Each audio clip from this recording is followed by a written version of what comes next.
नमस्कार दोस्तों, आप देख रहे हैं अपना YouTube channel commerce with Naresh Chaudhary. सबसे पहले अपने चैनल को आप सब्सक्राइब कर सकते हैं, सब्सक्राइब कर भी दीजिएगा।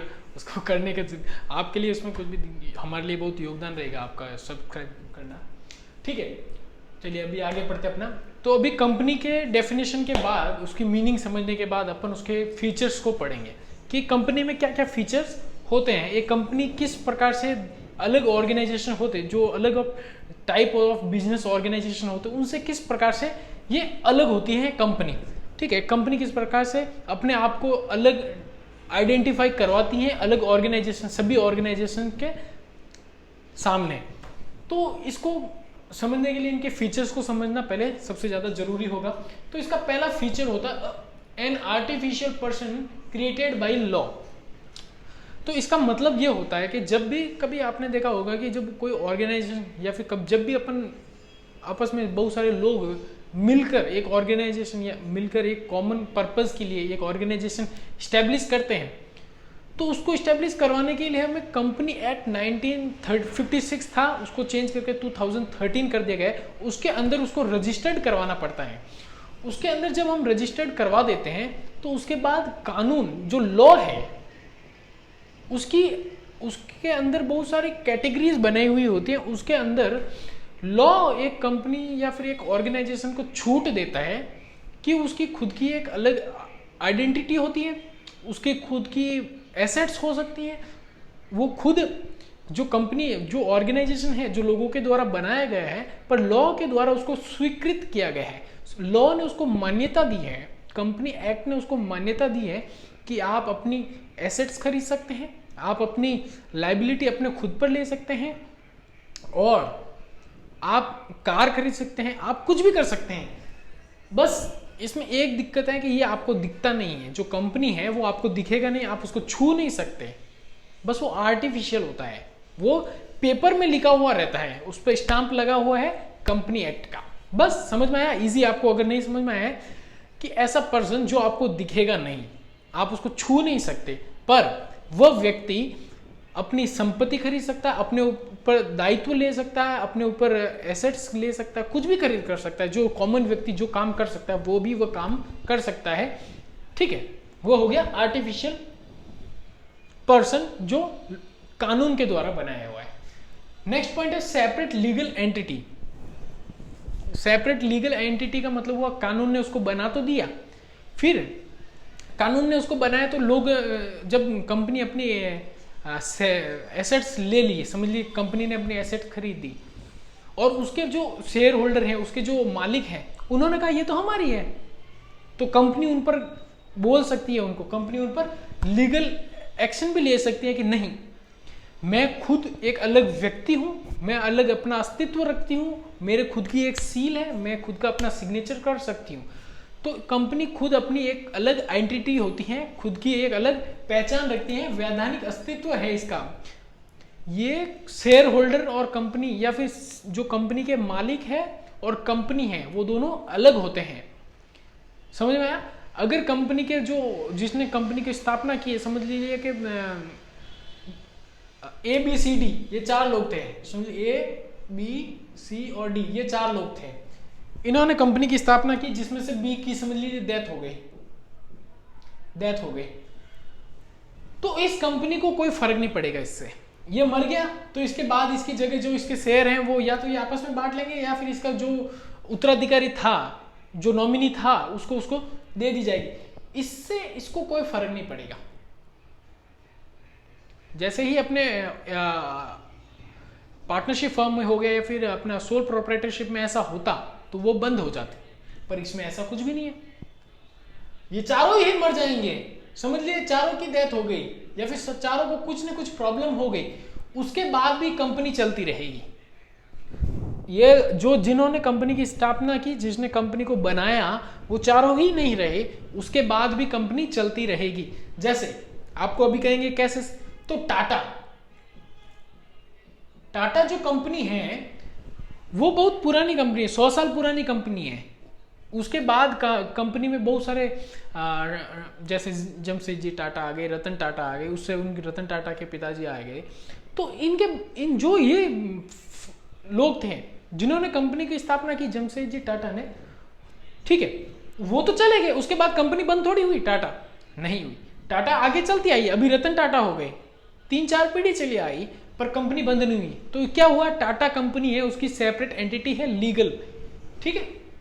नेक्स्ट पॉइंट है यूज ऑफ कॉमन सील, सार्वभौम मुद्रा का प्रयोग। जब भी कंपनी को कोई एसेट्स, जब भी कंपनी को कोई काम करना होगा तो कंपनी अपने लोगों, जैसे ये कंपनी के मालिक थे ABCD, ये वहां पर कंपनी के साइन नहीं करेंगे। कंपनी को खुद, जो कंपनी एक्ट है वो कंपनी को खुद को बोलता है, कंपनी को कहता है कि तू अपना भाई एक सील, एक साइन डिसाइड कर ले, और उस साइन से जब भी तेरे को कोई एग्रीमेंट करना होगा तो वो साइन का ठप्पा लगा दे, तो क्या होगा, तेरा एग्रीमेंट हो जाएगा, तेरा सिग्नेचर हो जाएगा। ये सिग्नेचर लगाने वाले लोग क्या होते हैं, वो होते हैं इनका प्रतिनिधित्व मंडल, इसको भी आगे पढ़ेंगे। पर इसके पास क्या होता है, अपना सिग्नेचर करने का अधिकार होता है। कंपनी के पास क्या होता है, अपना सिग्नेचर करने का अधिकार होता है। तो इसमें क्या लिखेंगे अपन पॉइंट में, कि कंपनी के पास कानून जो कंपनी अधिनियम है वो कंपनी को अपना हस्ताक्षर करने का अधिकार देता है। कंपनी को क्या देता है, अपना हस्ताक्षर करने का अधिकार देता है। इस पॉइंट में अपन ये लिखेंगे। नेक्स्ट पॉइंट है लिमिटेशंस ऑफ एक्शन। जो कंपनी एक्ट है वो, उसमें बहुत सारे नियम हैं, जैसे आपने पढ़ा भी होगा या फिर आपने सुना होगा कि कंपनी के अंदर पार्षद सीमा नियम और पार्षद अंतर सीमा नियम होते हैं। इन नियमों के अंदर ही कंपनी काम कर सकती है, इनके बाहर जाकर कंपनी कोई काम नहीं कर सकती। अगर इन सीमा नियम और सीमा पार्षद अंतर नियमों के बाहर जाकर कंपनी कोई काम करती है तो वो इलीगल कंपनी हो जाती है, उसकी सदस्यता कानून के अंदर खत्म हो सकती है। तो इसके कुछ लिमिटेशंस होते हैं काम करने के। इसको अपना आर्टिफिशियल पर्सन हो सकता है, ये इसके पास कॉमन सील हो सकती है, इसका पृथक अस्तित्व हो सकता है, पर ये उससे जो पार्षद सीमा नियम है, जो लिमिटेशंस कंपनी एक्ट के अंदर है, उससे आगे जाकर, उससे आगे बाहर निकलकर ये काम नहीं कर सकती, ये इसकी लिमिटेशन होती है। पांचवा पॉइंट है वॉलेंट्री एसोसिएशन ऑफ प्रॉफिट। इसमें क्या हुआ कि जो भी अपन ऑर्गेनाइजेशन हमेशा बनाते हैं, वो ऑर्गेनाइजेशन हम लाभ कमाने के लिए, प्रॉफिट कमाने के लिए बनाते हैं। कोई कंपनी ये नहीं चाहती कि वो हमेशा लॉस में रहे, नहीं चाहती, हमेशा हर कोई कंपनी चाहती है कि वो हमेशा प्रॉफिट में रहे। तो इसमें क्या रहता है, लाभ के लिए ये जरूर, इसमें ऐसा नहीं है कि आपको जब अगर लाभ नहीं मिल रहा तो आप इसको छोड़ नहीं सकते, आपकी इच्छा है तो आप इसको छोड़ के जा सकते हैं, आपकी इच्छा नहीं है तो आप नहीं छोड़ सकते, आप इसकी और भी कैपिटल खरीद सकते हैं। ऐच्छिक संघ है, आपकी इच्छा है तो आप इसमें रहिए, आपकी इच्छा नहीं है तो आप बाहर चले जा सकते हैं। इसमें कोई दबाव नहीं है कि आप कंपलसरी इसे, आपने इसको स्टैब्लिश किया तो आप इसमें रहे, ऐसा कोई कंपलसरी सिस्टम नहीं होता है। तो इसका क्या, इसमें क्या लिखेंगे अपन कि इसमें आपकी, अगर आपके इच्छा है, आपको संघ इस ऑर्गेनाइजेशन में रहना है, लाभ कमाना है, तो आप इसमें रुक सकते हैं। अगर आपकी इच्छा नहीं है तो आप इस संगठन को आराम से छोड़ कर जा सकते हैं, दूसरा ऑर्गेनाइजेशन बना सकते हैं। छठा पॉइंट है रिप्रेजेंटेटिव ऑफ मैनेजमेंट।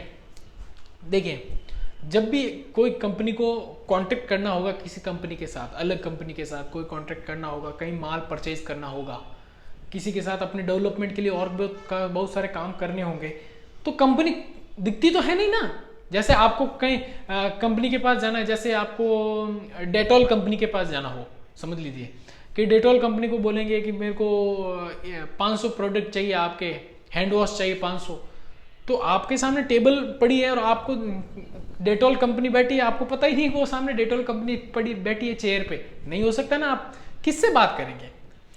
जिन लोगों से आप बात करेंगे, जब आप किसी ऑर्गेनाइजेशन में जाएंगे, डेटॉल कंपनी में जाएंगे, और जो सामने चेयर पे बैठे रहेंगे वो लोग कंपनी नहीं होते, वो लोग क्या होते हैं, मैनेजमेंट होता है, बोर्ड ऑफ डायरेक्टर्स होंगे, मैनेजमेंट का हिस्सा होंगे, वो लोग आपसे बात करेंगे। तो वो कौन होंगे? वो होंगे रिप्रेजेंटेटिव ऑफ मैनेजमेंट, मतलब कंपनी के प्रतिनिधित्व। आपने और भी एग्जांपल दूंगा, बोलूं तो जब भी आपने गांव में देखा होगा कि चुनाव होते हैं और सरपंच बनते हैं, तो जब भी आपने देखा होगा कोई महिला सरपंच बनती होगी, तो महिला सरपंच गांव में काम नहीं करती होगी, गांव में काम करने को नहीं आएगी, उसका हस्बैंड या फिर उसका जो ससुर होगा वो काम करने को आएगा। और जब आप उनको पूछेंगे कि आप कौन हैं, तो वो बोलेंगे कि हम सरपंच प्रतिनिधि हैं। क्या बोलेंगे? सरपंच प्रतिनिधि। मतलब क्या हुआ कि वो यहाँ पर नहीं है, पर हम उनका प्रतिनिधित्व कर रहे हैं। उनका सिग्नेचर हम लेके आए हैं, आपको सील लगा के दे देंगे। हम क्या कर रहे हैं? उनका प्रतिनिधित्व कर रहे हैं। तो ऐसे ही कंपनी नहीं आएगी आपको बात करने के लिए, उसके प्रतिनिधित्व उनके प्रतिनिधि या फिर मैनेजमेंट हो गया, संचालक हो गया, चेयरपर्सन हो गए, बोर्ड ऑफ डायरेक्टर्स हो गए, वो आपसे आकर बात करेंगे। ठीक है।